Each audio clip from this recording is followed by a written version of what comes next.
May mundo. Hindi ko nautan. Na tao. Ano ko mutabang ng kong tao. Ano nga ako, tabang ng kong samaron.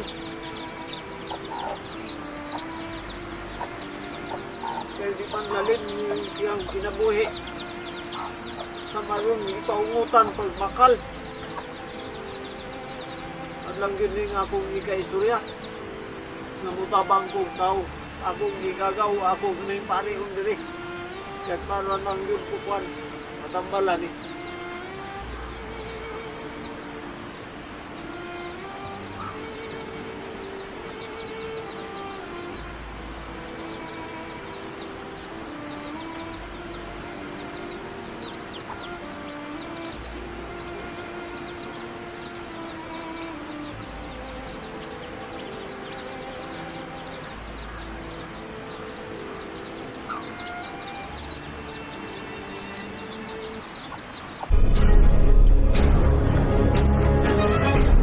Sa gitna ng labanan, magkakasama pa rin natin ang ating tunay na kaibigan, Kuya Sando at Binjor.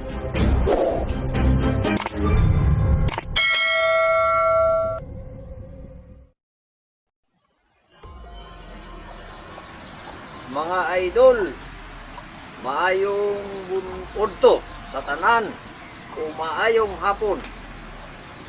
So karon mga idol, naa diri si Sando sa akong payag.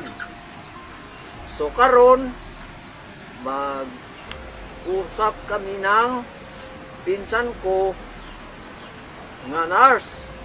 So karon may mga idol na ay tambal nga epektibo. Ang pinsan ko nga nurse, pero yung gamot, mga idol, nagkahalaga ng 15K po. So ngayon, sabi ng pinsan nga siya raw ang kukuha sa bakal sa kamay ni Sandro. At magpabayad siya ng 20K. Sa pag-ibot sa bakal, mga idol, pwede ba siya na ang muibot sa bakal? Pwede ba na 15 na lahat po ang package na lahat? So ayun na mga idol, pumayag na pinsan ko 15K lahat at pupunta siya dito pag may pangbayad na si Sando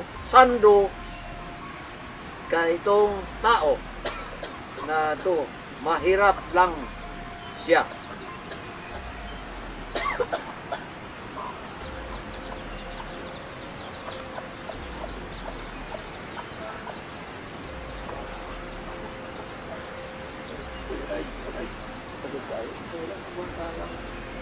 Ay mo lang dibasa tayo. Oo. Okay, mga idol, magabi po. Tumawag yung pinsan ni tatay. May gamot siya na epektibo para po mawala yung ano ko sa katawan ba? Yung mga tawag doon tayo. Tetanus. Tetanus kasi po siya gila. Virus. Kasi po si Commander Aguila, mga idol, itong bakal na to, ilagyan po niya ang pag-advertise, no? Kasi na, pwede na akong ikamatay. At kung hindi, pwede ako ma-advertise. Kasi, lagyan po ng himat ni Aguila. Kasi po mga idol, kung pupunta pa po sa tubig sa balon, walang bisa doon. Kasi po iba yung agimat ko tayo. Bawal ako punta sa tubig sa balon.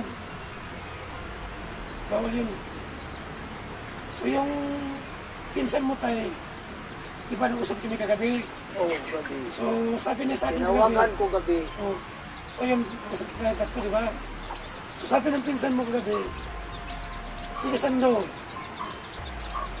yung gamot ko rito na epektibo, Nilagyan daw niya ng agimat. Sige, agimat yung isa mo, di ba? Tinood. Tinood. So, ngayon, na Sando. yung gamot niya, sabi niya na gamot, nagkahalaga po ng 15K. So sabi ko sa kanya, pwede ba na pagusmusin mo yung presyo? So sabi niya gabi, Sando, sige. Yung gamot ko, 15K. So gusto ko na babayad ka ng 20K. So sabi niya gabi, sige Sando, bigyan kita ng mga boss na presyo. So bigyan mo ako ng 15K, ako na lahat ang mag-ibot sa bakal sa katawan ko. So okay ako yan tayo, okay ako dyan. So kaso lang tayo, wala pa akong financial ko. So sana po na may tumulong sa akin na viewers. No? Wala. Kaya ato lang mo ng tabangon. Niyo po na ko yun ni... So mga tol, no, grabe po, ako po itong sumulat. Sa tatay po, hindi sa marunong magsalita na humap sa kamera. Maratul ko tatay. Maratul mo ko.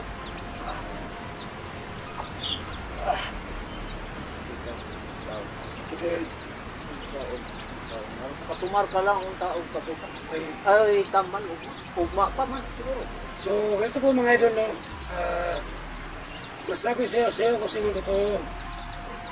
So mga idol, si tatay po, may pinsan siya na nurse po, doon sa Cebu. So gusto niya mapunta dito kapag may pambayad ako ng financial po na 20K. So ngayon, nag-usap kami kagabi na, ma'am, pwede ba na 15K? 15K lahat po, dala po sa kuha sa bakal sa katawan ko. So ngayon, napakawa ko sa kanya. So kumbay sa mga idol na 15K lahat po. Siya na lahat, package na pag-ibot sa bakal sa katawan ko sa pinsan ni tatay. So ayun, pumayag siya. So tay, napahit pala yung pinsan mo, yung sa Cebu. So ngayon po mga idol, pupunta dito yung pinsan ni tatay na nurse kapag may pira na ako. Siya ang bahala na. O siya ang bahala, sasagay sa plano. Mukuha na ni bakal ani. Sa bakal dito. So mga idol, kapag may tumulong po sa akin, 15K, lahat po, siya na wibot. Magdala sa mga inject, gamot, lahat. Mura na mga kasi po. Nagpasalamat ako sa kanya kasi mura lang ang hinihingi sa akin. Kasi yung hinihingi sa akin mga idol, yun lang ang gamot. So yung pag-ibot sa baka sa katawan ko, wala na pong bayad mga idol. So umiyak ako kagabi. So pasalamat ko kay tatay. Kasi mabayad yung pinsan niya. Iman ka sa layo, Cebu. Pupunta sa Nasip, Mindanao para lang makatulong sa akin. So tayo, maraming salamat tayo sa pinsan mo tayo. Hindi ko kalahin tayo na mabayad pala yung pinsan mo. Tabang mo ito tao. So pasalamat ko kay tatay mga idol kasi po binigyan niya ako ng shorto. Ito yung short. At binigyan din niya ako ng damit. Kaya na nagkadugo. Nakadugo mo ko kagabi. Diyan yung damit ko. So tay, sabi ka sa kamera tayo na mga idol, hindi po ako masamang tao. Handa akong tumulong kay Sando. So ihi mo na ako saglit.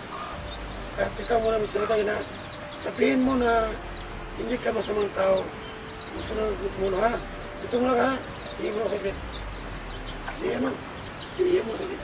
Mga idol, may buto. Hindi ko nautan na tao. Ano kumutabang lang kong tao. Ano nga ako, tabang lang kong samaron. Kaya di panlalin yung kinabuhi. Samaron, di paungutan pag bakal. At lang gining akong ika-istorya. Namutabang kong tao.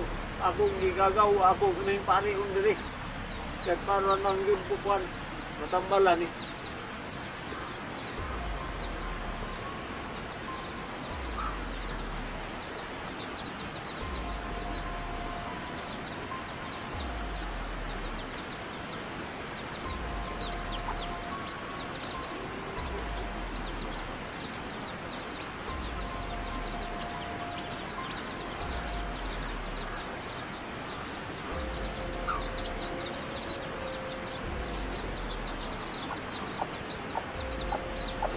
Bakit ka umiyak, tay?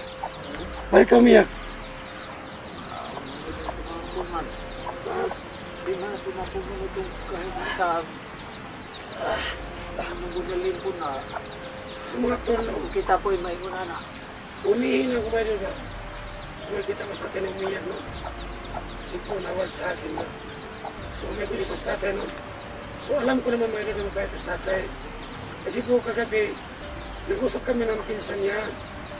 Papunta sa dito sa Pandayo, Mindanao, sa kanya po Cebu, para lang matulungan ako sa kay pinsan ni tatay. Kasi po siya ang gusto kumuha sa bagaw sa katawan ko.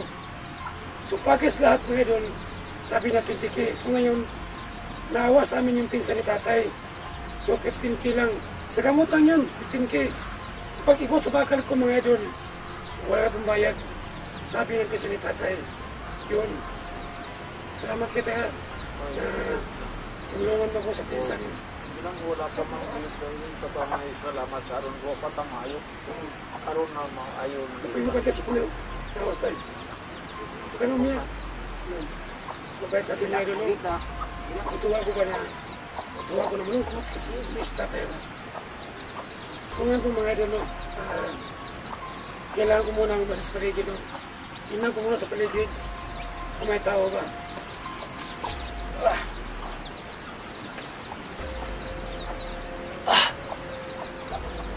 So dyan ka muna tayo ha. Tingnan ko muna sa paligid tayo ha. So yung luha mo, may muta ka pa ho. Si, may ano, damit to. May damit. Yun. Huwag ka na umiyak. Huwag ka mag-alala. Kasi po tayo, ang laki po na itulong mo sa akin tayo. Kasi yung buhay ko, ikaw po ang dahilan. So si tatay mga idolo, umiyak siya ba? Kasi po nawas sa akin. So harap sa kamera tayo. Harap tayo. Ayun o. Umiyak si tatay. Ayun. Mabait po si tatay Edi, no? Tatay Edi yung pangalan mo, no? Tatay Edi. Idi. Yung tatay Edi po yung pangalan mo. So ngayon mga tol, no? So andyan yung bag ko. Diyan ko lang nilagay sa labas. Kapag may tao dito, so tatakbo kami ng tatay. So andito yung ano ko, patig. At yung damit na yan, binigay sa akin ni tatay. Yun, no? Yun. So tingnan ko sa palibot mga tol, no? Kung baka may tao ba.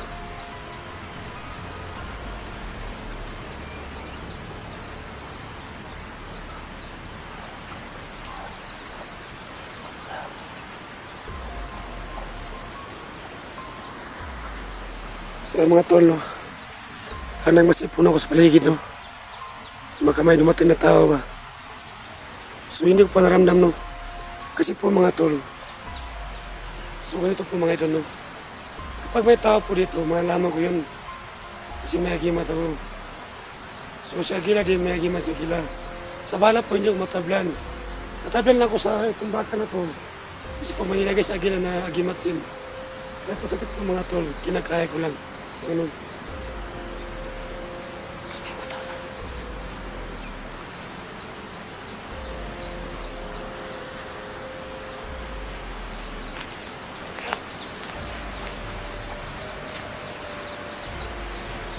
Tingnan ko mas paligid. Tay, tira ka tayo ha. Diyan ka lang. Tumasin mo na ako sa paligid.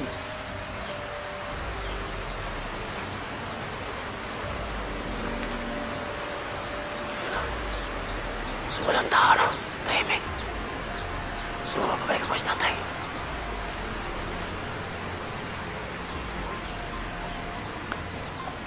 Walang tao, tay.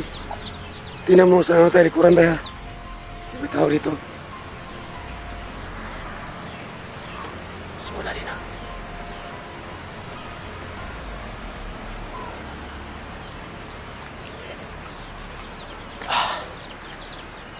So mga tol, no? Kailangan namin makatapos tatay, no? So, pahinga muna ako saglit. Tay, babay tay. Babay mga idol. Bye-bye. So, ayun sa tatay, no? So, siya po ang tungo sa akin, no? So mga tol, no? Ngayon po, kailangan mo ng pahinga, no? So, abangan niyo po ang next video namin, no? So, God bless po sa lahat. Sa gitna ng labanan, magkakasama pa rin natin ang ating tunay na kaibigan. Kuya Sando at Binjor.